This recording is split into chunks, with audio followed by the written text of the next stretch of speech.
Now available in paperback and e-readers, The Temptation of John Haynes. Given to temptation, pick up this action-packed African-American paranormal romance. Get The Temptation of John Haynes in paperback and e-readers today. Over the weekend in Louisville, there were protests for the murder of Breona Taylor and efforts to get justice for her.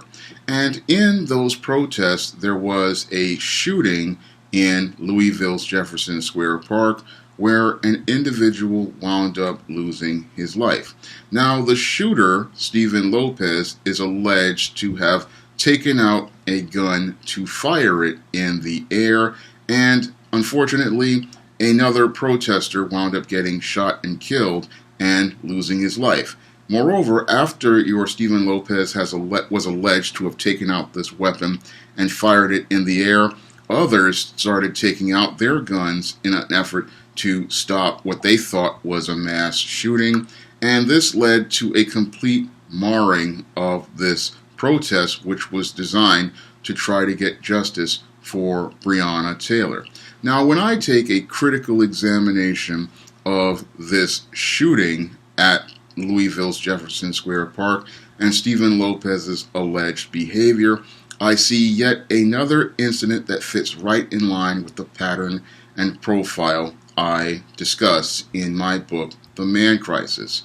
And when I take a further critical examination of Stephen Lopez's alleged behavior, it's clear to me that he is one of these beta males I talk about in my book, The Man Crisis, and he's a ticking time bomb that did more damage to those protests because this beta male just did not know how to have discipline, self-control, or navigate through his emotions, and your Stephen Lopez also wanted to go out here and make himself the center of attention.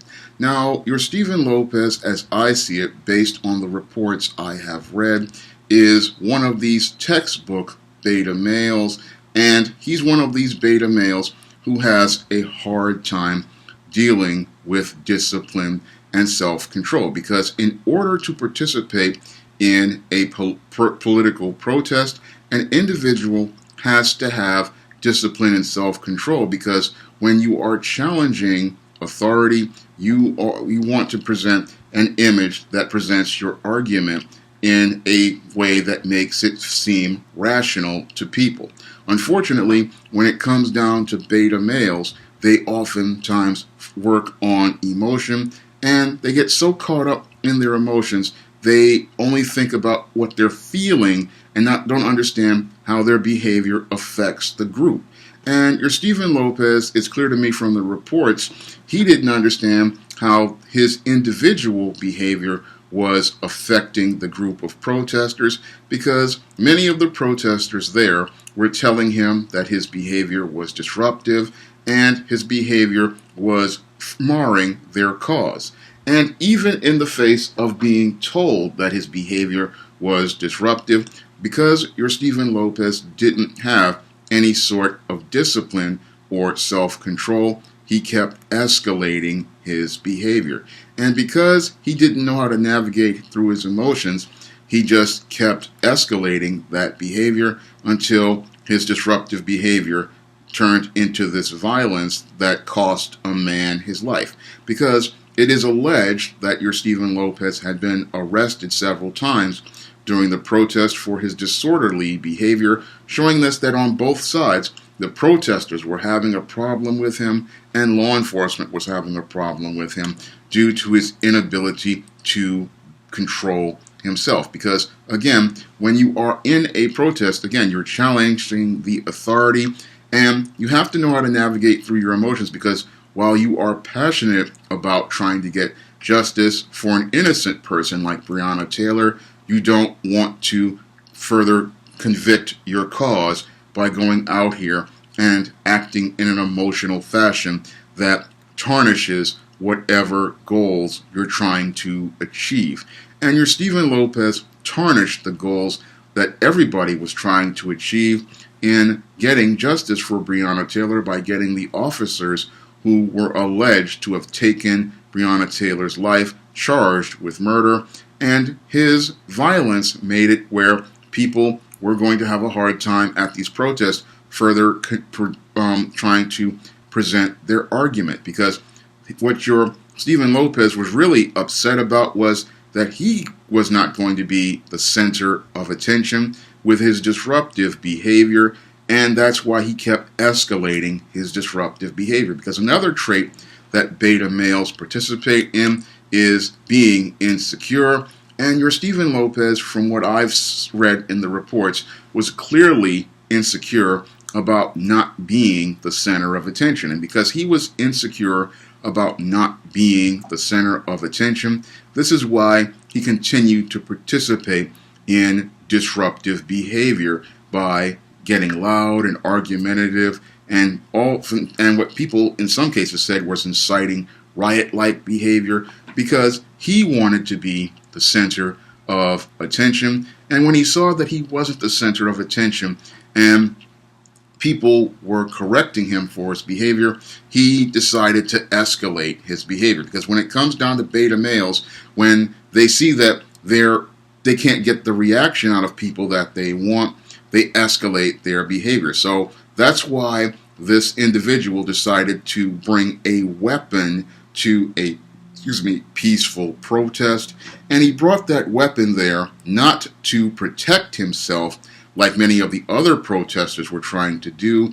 What he brought that weapon there for was to get attention for himself. And that's the main reason why he fired that weapon in the air. He wanted to get that attention for himself. He wanted to get people emotional. He wanted to get people riled up. He wanted to get a riot started. However, what happened was, unfortunately, an innocent man who was just there taking pictures, he lost his life, and your Stephen Lopez wound up getting shot in the leg by other protesters. And what he didn't understand is his behavior wasn't helping the cause.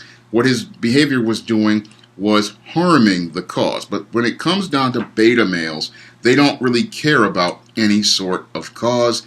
Usually, a lot of these beta males, it's all about them, and it's all about them having the spotlight. And that just shows how selfish this Stephen Lopez was alleged to be, because it's all about him being that center of attention, even though a young black woman lost her life due to police officers violating her civil rights by breaking into her home with a no-knock raid that was written on a search warrant that was questionable.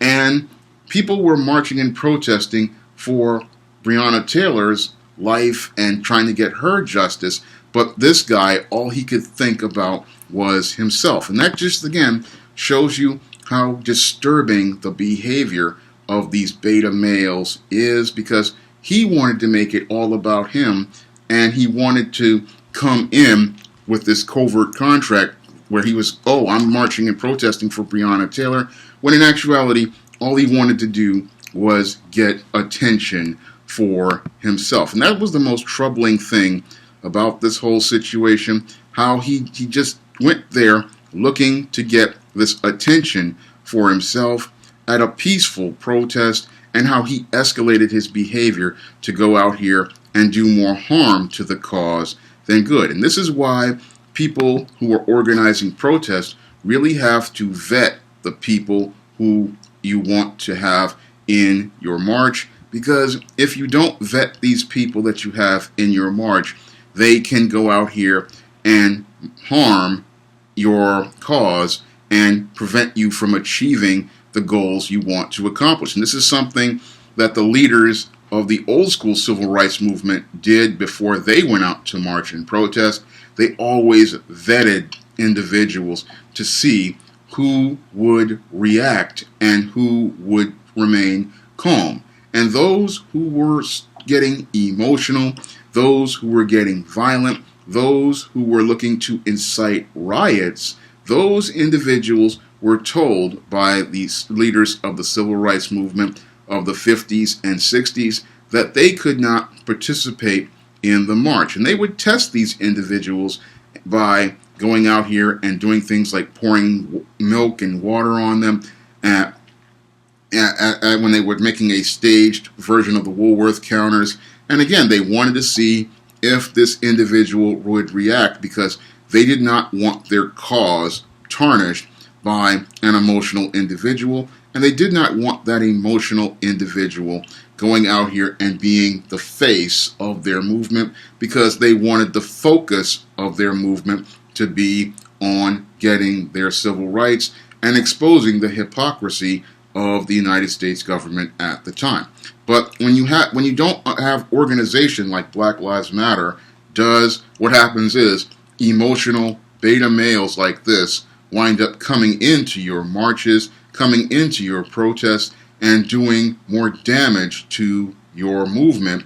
And that's all because there is nobody there to vet these individuals, because they are caught up in their emotions about the movement, not understanding you need organization and structure for your movement to move forward.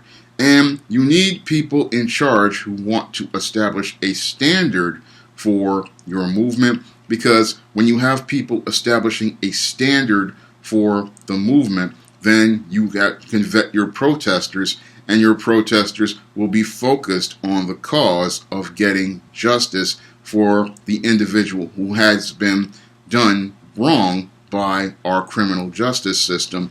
And that would be the primary focus of an organized movement.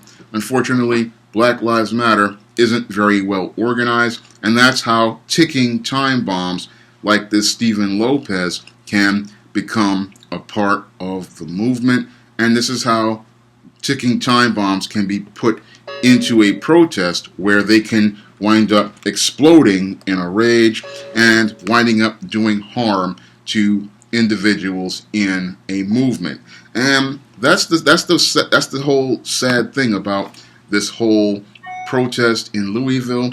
This was something that, again, I believe could have been prevented had people been better organized, had they had better vetting, and had they had some understanding of what beta males are. Because your beta male, again, this is a guy who is a ticking time bomb. And the scary part is, it's not a matter of if he's going to explode, it's a matter of when he's going to explode and what kind of damage he's going to do to the people around him and the causes that those people support. If you want to learn more about these beta males and how their disruptive behavior can do damage to people in a cause or a movement in society overall, you can pick up my book, The Man Crisis, on Amazon.com in paperback and Kindle formats, and you can also find it on Smashwords, the iBookstore, and Google Play. And if you want to see me make more videos like this, you can donate to my Patreon, my PayPal, or my Cash App by clicking the links in the description box. That's all I have to say for this video. You can comment, rate, and subscribe. Now available on Google Play, Smashwords, and the iBookstore. John Haynes, the man with nothing to lose. The man who rules the world runs into the irresistible force of a man with nothing to lose in this action-packed all-new John Haynes series adventure. Get John Haynes, the man with nothing to lose, on Google Play, Smashwords, and the iBookstore.